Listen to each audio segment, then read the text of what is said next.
Good afternoon, my name is Pat Desmond. I'm with 3A Marine Service in Hingham, Mass. And today we're going to do a exterior hull walk around on a Robalo R180. I'm going to start at the bow, we'll work back to the stern, just point out a few obvious points on the boat itself. Right here we've got an attachment point for the trailer. It's called a bow eye, and that hooks up to the trailer winch and the safety cable for the trailer. Over here we've got a water outlet for one of the hoses on board. We've got your bow cleat. As we walk back,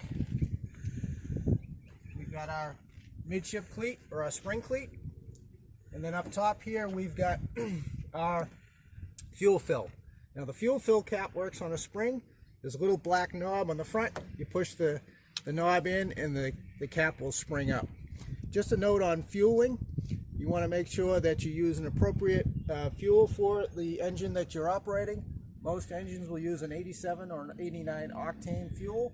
Make sure you consult your engine operator's manual for the proper fuel octane. E10 or less on the fuel, no E15, as you see by the sticker on the side of the boat. Make sure that you close the cap securely so no rain or wash water gets in the boat's fuel tank. And that's the fuel system. You also have a vent for the fuel system, and that's found back here.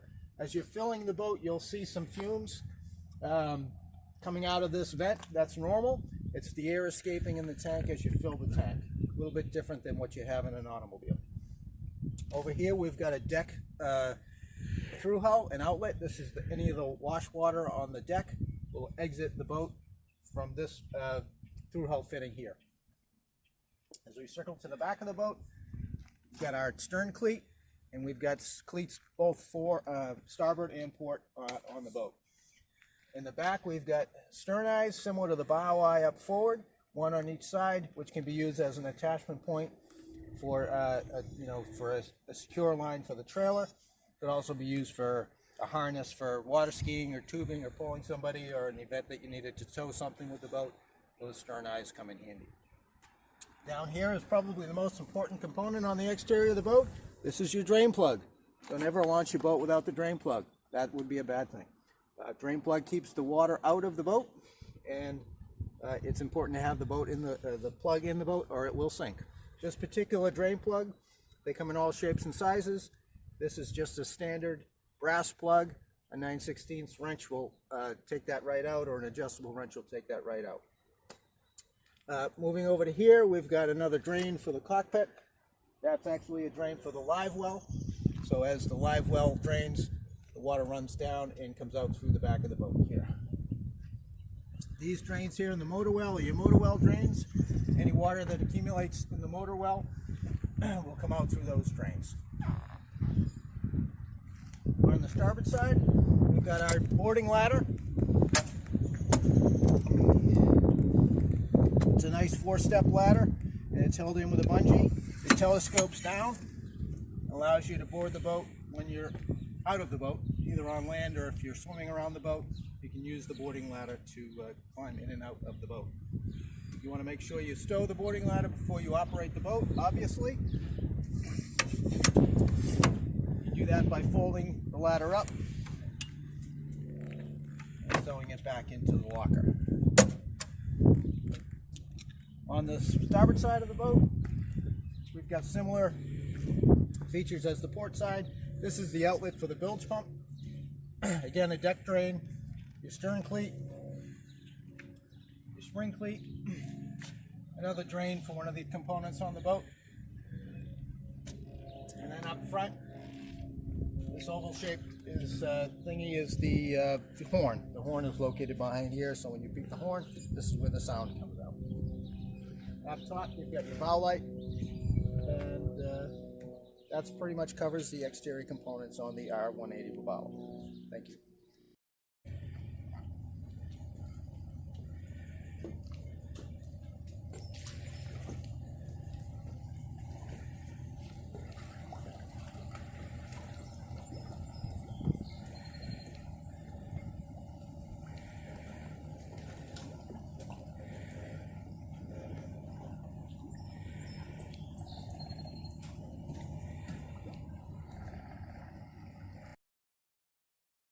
Pat Desmond. I'm with 3A Marine Service, and today we're going to demonstrate how to launch the boat. This is an R180 Robalo.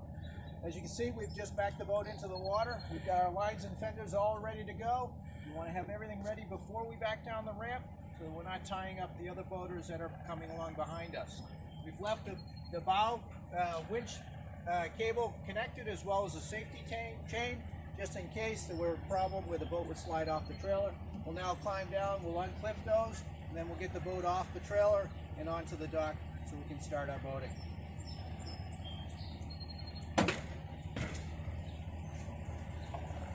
First thing we're going to do is unclip the safety chain. We want to take the safety chain off first because there's a chance the boat will slide back as we release the winch.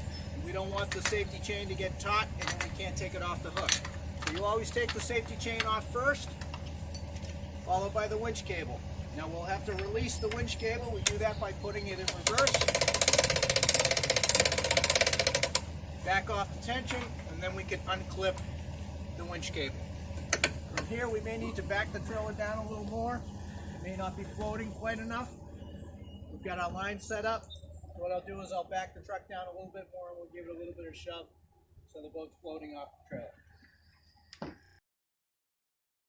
Easy operation with one person. Obviously, if you have a second person, it goes a little easier. Once we've got it off the trailer, we can then tie the boat to the dock, pull the truck up, and pull it up out of the way. We'll secure the boat here on the dock with our bow and stern line.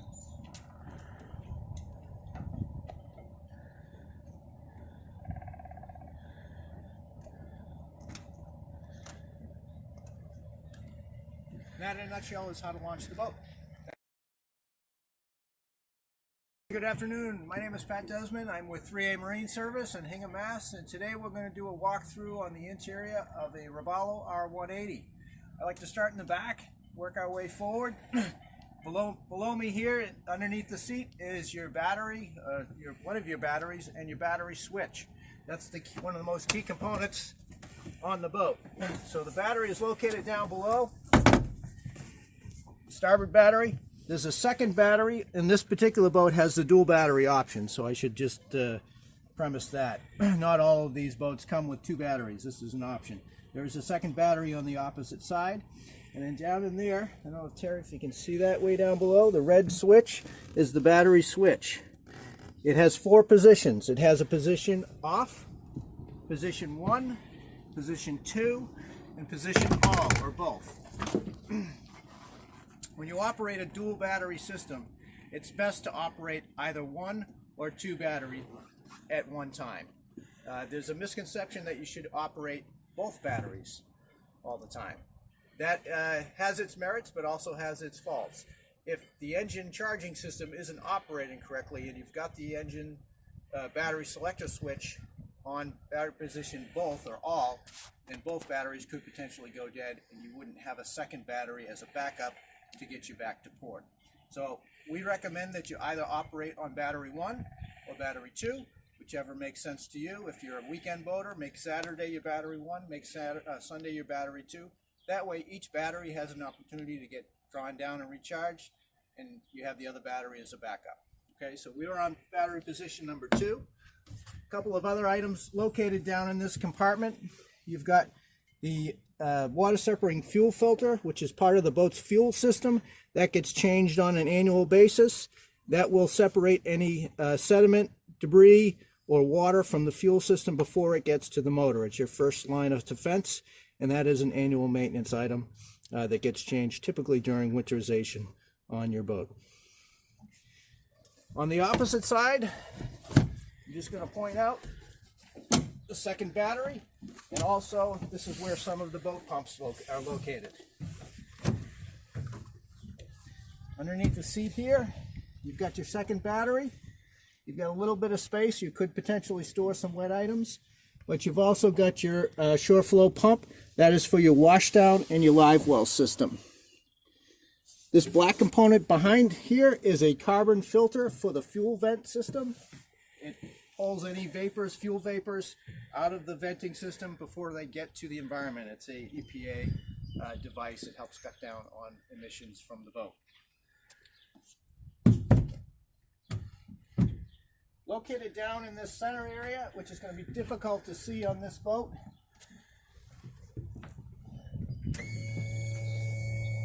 what I'm doing here is I'm tilting the engine down with the remote switch. There's a up-down switch on the side of the engine. It allows us to tilt the engine from the engine. There's also a switch on the control box on the dash. We'll go over that in just a moment. Underneath this compartment here is access to your live well valve, your bilge pump, and some of the other bilge components. It'll be a little tricky to see that, but down below there you've got a rule bilge pump which will pump water out of the boat if you do get water in the boat, and you'll always have some standing water in the boat. It will never be completely dry. There's also a float switch down there that is hardwired to one of the two batteries.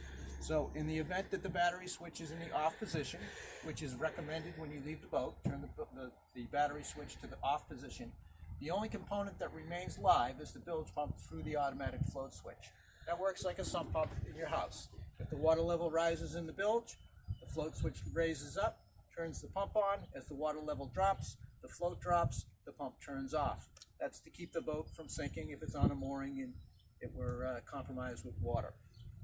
There's also a valve down here for your live well and your washdown. The valve allows seawater to come in, goes through a strainer, goes through the pump we just saw in the back of the boat, and then feeds your live well or your washdown. Now the valve has to be open. It's a ball valve. It's either open or closed, 90-degree valve.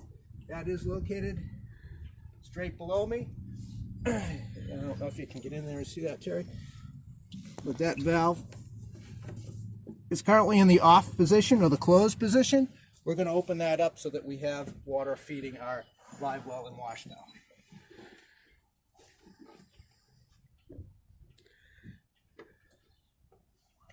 Okay, the valve is currently open. We're going to close back our inspection port. Make sure that's good and tight. Hand tight is fine. You don't need a tool for this. It's good to try to keep any dirt and sediment out of the threads, because they're just plastic and they do become difficult to open when they get dirty. Moving forward, this is our live well. So our live well has a valve here. It's operated by a switch on the dash. There's also a light here so you can see at night.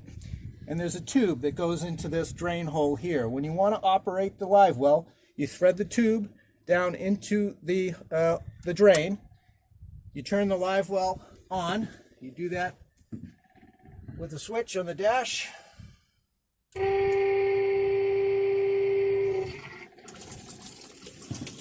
And the switch says raw water, and that will now fill the live well. You can turn the flow of water off right at the valve by turning this valve handle 90 degrees. You can also see that since we've got that on, that our live well light is on.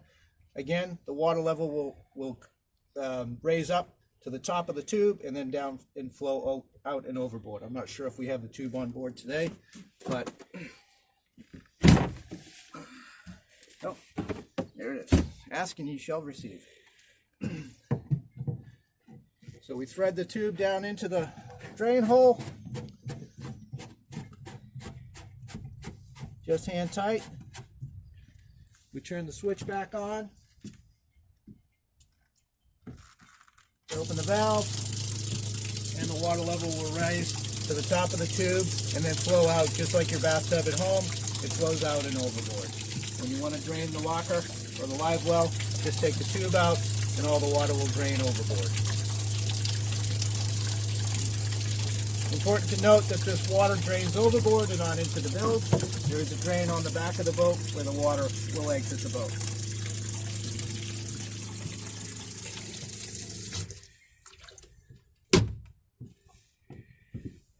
Okay, moving forward on the boat. On the sides of the boat, we've got rod storage.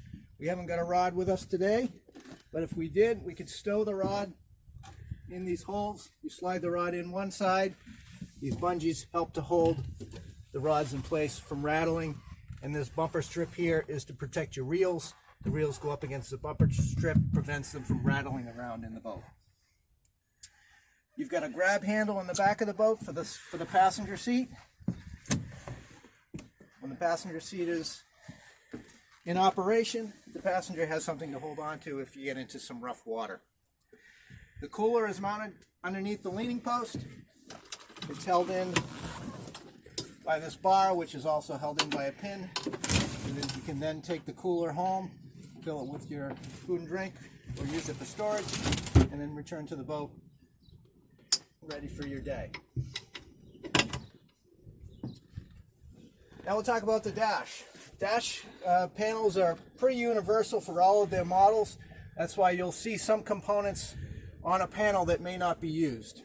But we'll start on the left and we'll go over to the right hand side. On the top we've got the horn. Below that we've got navigation lights.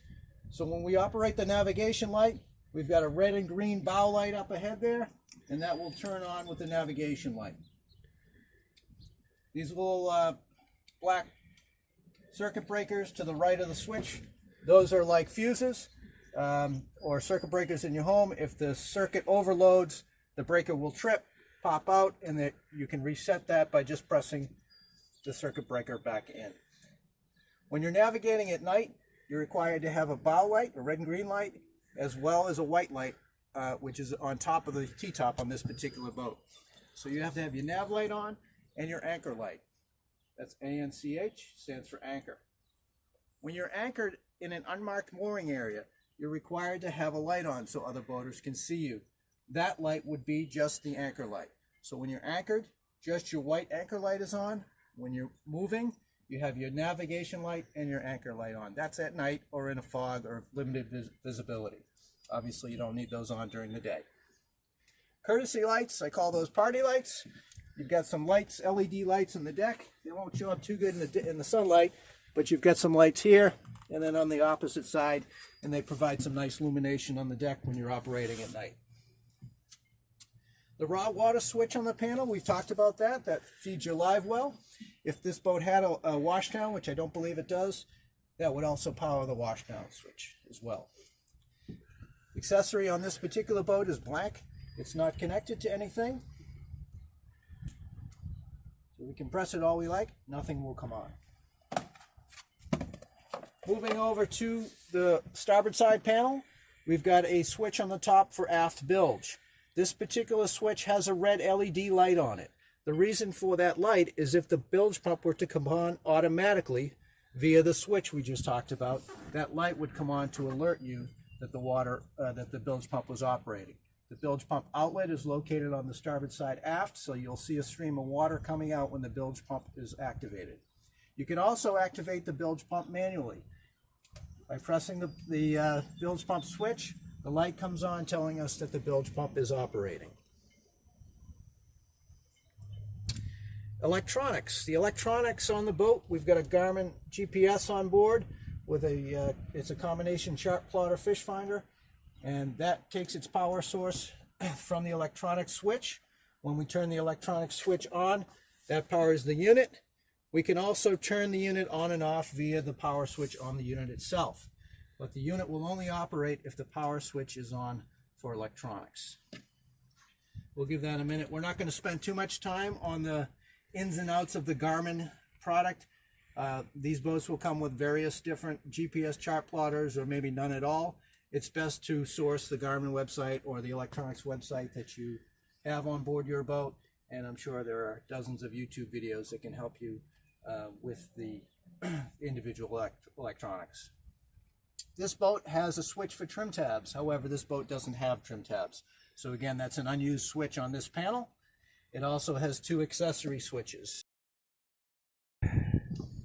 This is a stereo on the boat. It's a Clarion with Bluetooth. It's pretty simple to pair your phone to this, but the stereo system I won't get too far involved in, but there is a manual that comes along with the boat on the stereo.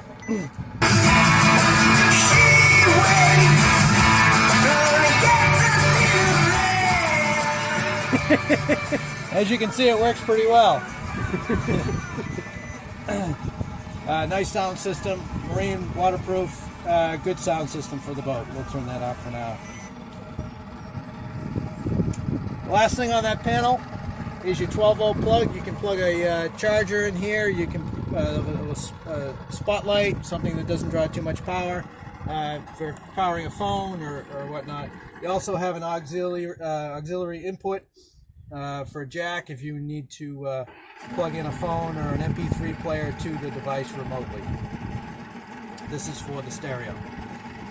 Moving forward on the boat, we're just going to look into the console. Today we're going to go over the startup procedure and a little bit about the engine. Now the engine on this particular boat is a Yamaha F115 4-stroke. Very nice motor. We've currently got the motor in the down position. We obviously want to have the engine down when we're running it. It is a water-cooled engine. It requires seawater to prevent it from being overheated. So we want to make sure the engine's in the down position when we start it. We've got a key and a safety lanyard. Safety lanyard is designed is to put it on your wrist or on your belt. If you fall down or fall overboard, it'll shut the engine off. The engine also will not start unless this lanyard is on. I'll demonstrate. We put the key in the ignition. We turn it to the on position. That powers up our Yamaha gauges. When we try to turn the engine over, we're going to get an alarm that tells us that something's wrong. We get that alarm. We say, okay, we forgot our lanyard. Put the lanyard on, the alarm stops. The engine will now start. This is your control handle. It's got forward, neutral, and reverse and throttle features. It's currently in neutral. If by chance the engine were in forward or reverse, the engine would not start. It has start and gear protection to prevent you from starting the boat in forward or reverse. Once the engine is in neutral, we can turn the key and the engine will start right up. We've got a tilt switch on the side of the control handle where we can raise and lower the engine. We'll use that while we're underway to help bring the boat onto plane and to help it to run optimally for RPM, speed, and planing. The RPM and speed gauges over here. The top gauge is the tachometer. It's currently reading 800 RPM.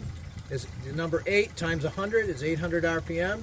As the engine speed increases, the RPM will increase.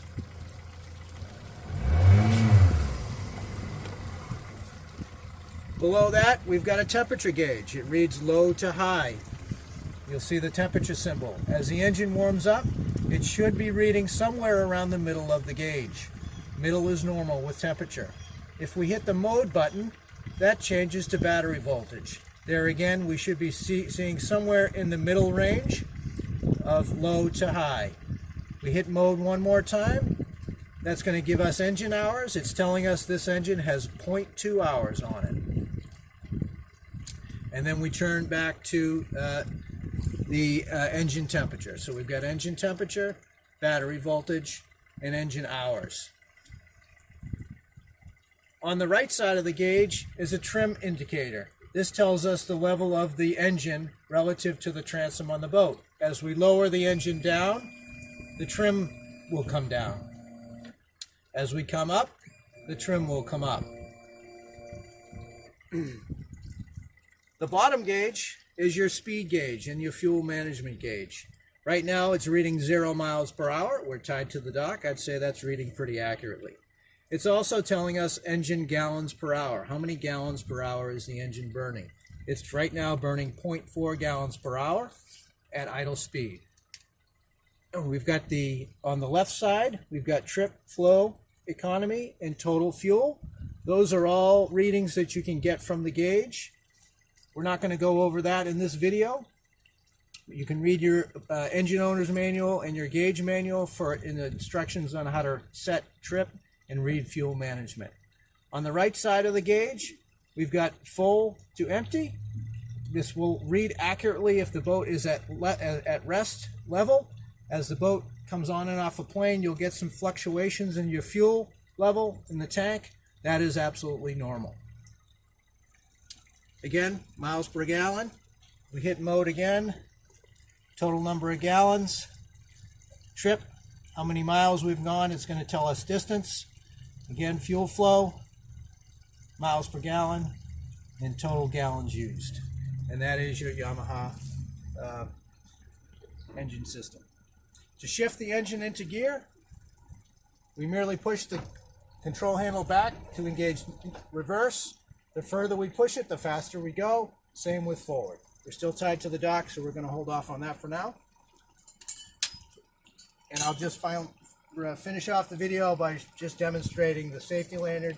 As we pull the lanyard off, the engine stalls. That's a safety feature which we do recommend be used on your outboard motor. That's our video for today. Thank you for watching. This video is going to cover trimming the engine, trimming the boat as we plane off. Currently we're in neutral. We're going to put the engine into forward. We do that by moving the throttle handle forward. As we move the handle forward, the engine will pick up speed.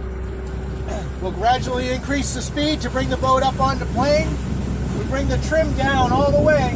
That'll help to bring the engine up on plane faster.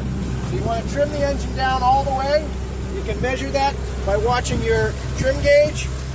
To the right of your tachometer, there's a trim gauge. You can also take a look back at the engine and see what the attitude of the engine is relative to the boat.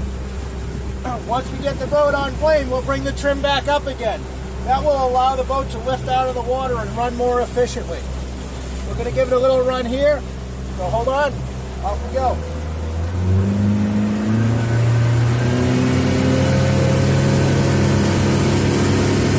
The boat is now coming onto plane. Now that it's planed off, we can pick the trim up.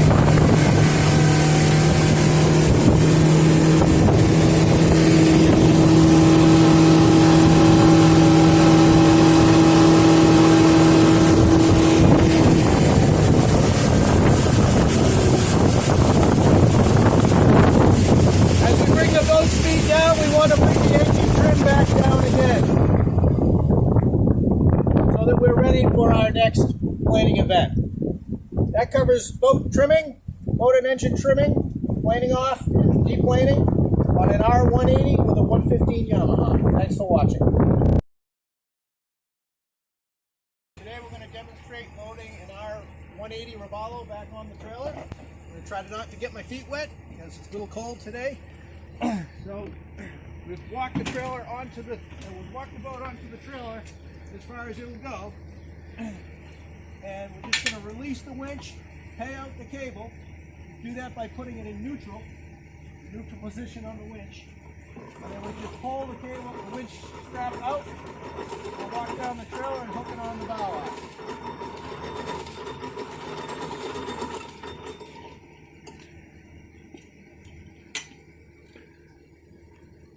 You want to try to keep the winch strap straight. You don't want to have it all twisted up.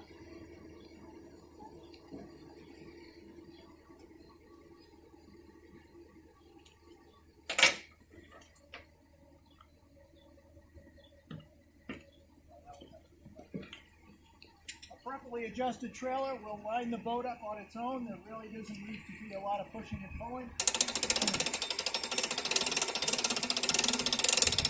Once we've got the winch strap connected, we can just crank the winch up, pull it right up to the bow stop.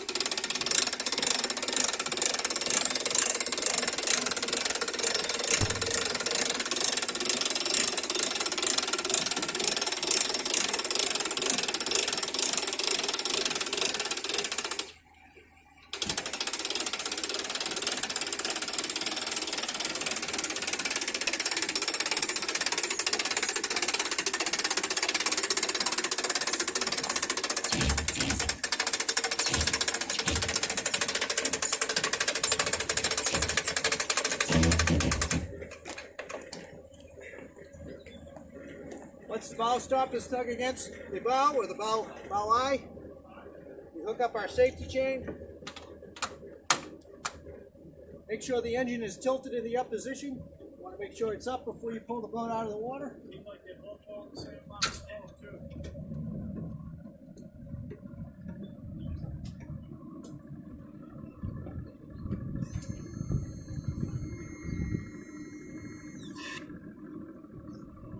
Now we can pull the boat up and out of the rip off to the side, get our gear stowed, and head off on the road on the way home.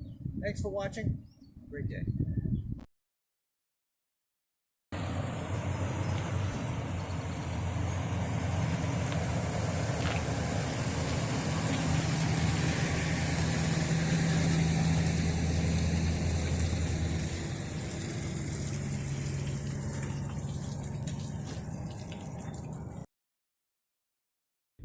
Good afternoon, my name is Pat Desmond. I'm with 3A Marine Service in Hingham, Massachusetts. In this video we're going to talk about a little bit of maintenance and what's what on the Yamaha 115 outboard.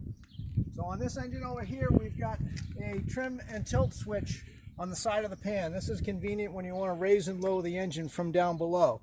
We've also got a trailering lock or a tilt support. It's really not designed for over-the-road travel. You want to support the engine differently, but when you leave the boat at the end of the day, it's a good idea to put this bracket down and then gently lower the engine until it makes contact with the engine bracket, like so. That way, if the engine tilt cylinder leaks down over time, which sometimes they do, you've got a stop or a brake that'll prevent the engine from going all the way down. To lift the bracket up, you simply raise the engine up and swing the bracket to the up position. You tilt the engine down from the switch once again.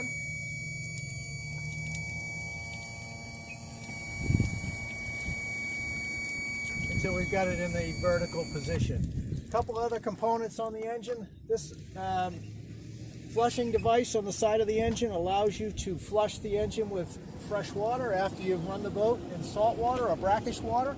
Simply take the fitting off of the housing, hook your garden hose adapter up to it, and then you can either, with just the pressure from the hose, flush the engine without running it, or if you want to run the engine, you can run it from this adapter.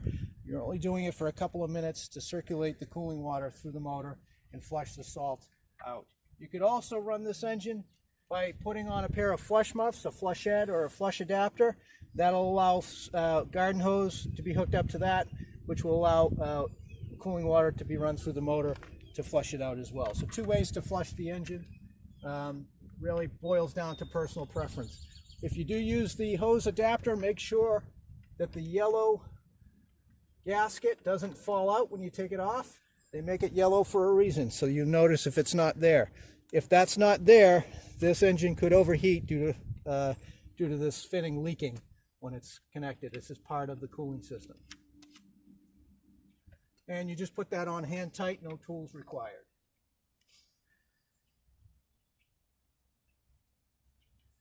The engine has anode protection for corrosion.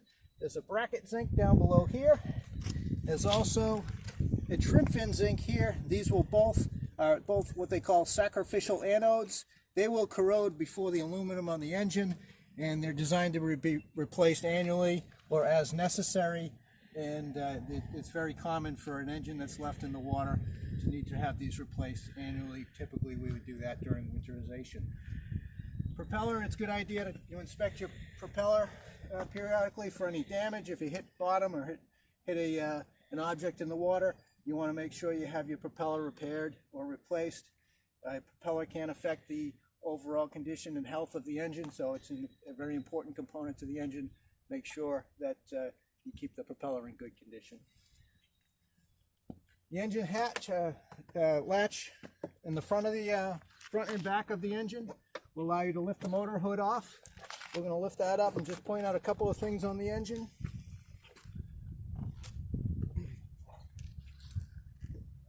This particular engine is a 4-stroke outboard motor.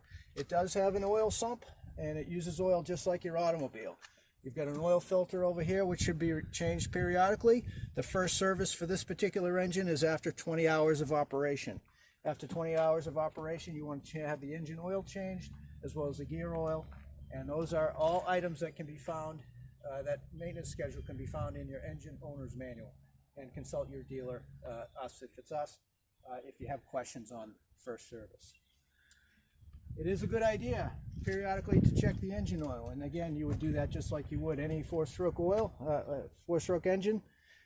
It does use 4-stroke engine oil. Specifically for water-cooled engines. These engines turn at a very high RPM, so it's critical that you use the proper oil on these motors. Yamaha makes their own oil, and Yamaha oil is the only oil we recommend in the Yamaha product. To check the oil, you insert the dipstick, you allow the engine to be in the down position for about 15 minutes, insert the dipstick, and check the oil. You should see the oil level on the hash marks somewhere around 3/4 of the way up the hash marks. This engine also has several fuel filters. We've got a fuel filter here, and then some other fuel filters internal on the engine. Those should be replaced per the Yamaha maintenance schedule. This yellow cap here is where you would add oil, if indeed you needed to add oil to the motor. You just remove the cap, add your oil, and then again check it with the dipstick here. It's a good idea to keep the engine surfaces clean and waxed just like you would the boat. Yamaha recommends washing and waxing their engine cowlings. In particular, they are a fiberglass cowling just like the boat, so it's a good idea to wash them down to get any salt off, and then putting a coat of wax on periodically as well. We would recommend that be done in conjunction with any boat cleaning or service. That concludes the video presentation on the Yamaha outboard. Thanks for watching.